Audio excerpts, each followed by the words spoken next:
దేవుని పరిశుద్ధ నామమునకు మహిమ కలుగునుగాక. ప్రిలారా, ప్రభునామన మీ అందరికీ వందనములు. దేవుని వాక్యము ధ్యానందాము. ఆదికాండము 28వ అధ్యాయము 20వ వచనం.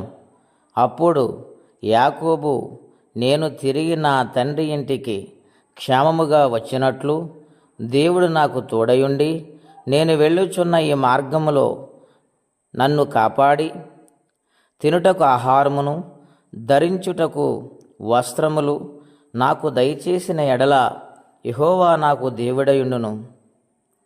దేవుని బిడ్డలారా, ఈ ఉదయకాల సమయంలో పరిశుద్ధాత్మ దేవుడు మనందరితో మాట్లాడుచు ఉన్నారు. యాకోబు బేర్షెబా నుండి పద్దనరాము వెళుతూ ఉన్నాడు. మార్గమధ్యములో చీకటి పడింది. ఏడుస్తూ అక్కడే పడుకు నిద్రపోయాడు.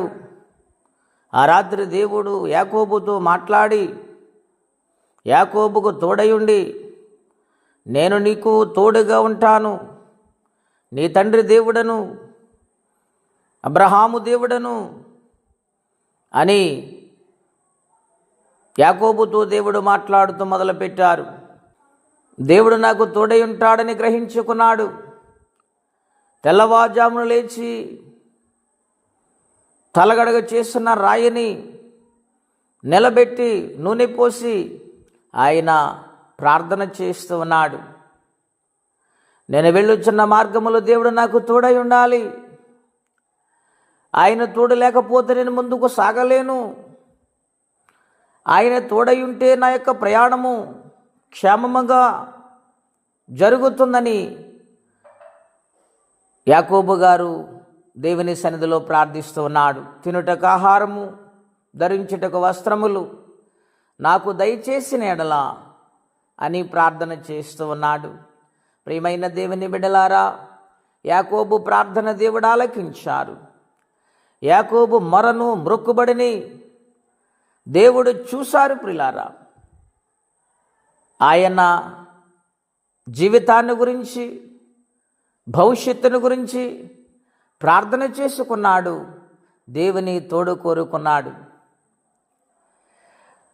రెండవదిగా మనం చూస్తే, నేను ఎక్కడైతే పండుకున్నాను, ఎక్కడైతే తలగడగా ఈ రాయిని వేశాను, ఈ రాయి ఉన్న చోట తైలం పోసి ప్రార్థన చేస్తున్నాను నేను, ఇది దేవుని మందిరం అవుతుంది, ఈ స్థలములో దేవుడు నాతో మాట్లాడారు అని మాట్లాడుతూ, నాకిచ్చిన యావత్తులో 10వ వంతు ఆయనకి చెల్లిస్తాను అని నమ్మకంగా ఆయన మ్రొక్కుకొని ప్రార్థించాడు.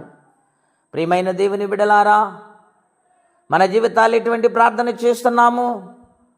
దేవుని సన్నిధానములు యాకోబు ప్రార్థన ఎంత శ్రేష్టమైనది ఆలోచన చేయమని ప్రభుపేట మనవి చేస్తూ ఉన్నాను.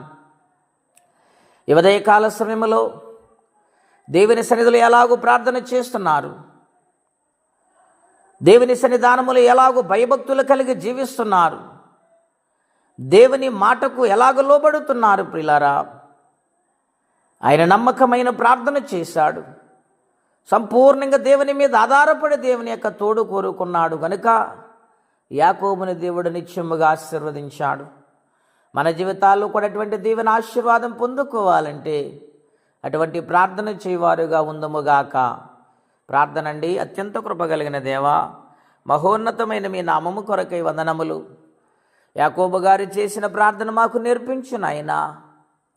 నీ సన్నిధానములు ఎల్లప్పుడూ నమ్మకంగా బ్రతికి నమ్మకంగా జీవించు భాగ్యం అందరికీ మీరు దయచండి. ఎవరే కష్టములు, బాధలు, ఇబ్బందులు ఉన్నారు వారికి నీ సహాయం పంపించమని, ప్రార్థనా జీవితం ఎల్లప్పుడూ మేము కలిగి ఉండటానికి మీ ఆత్మ సహాయము దయచేయమని, మీరు రాకడకు మమ్మల్ని సిద్ధపరచమని, మా అపరాధములు క్షమించమని, నీ కనికరం మా మీద ఉంచమని యేసుక్రీస్తు వారి పుణ్యనామములో ప్రార్థించి స్తుతించి వేడొచ్చున్నాము తండ్రి. ఆమెన్. దేవుడు దీవించును గాక. ఆమెన్.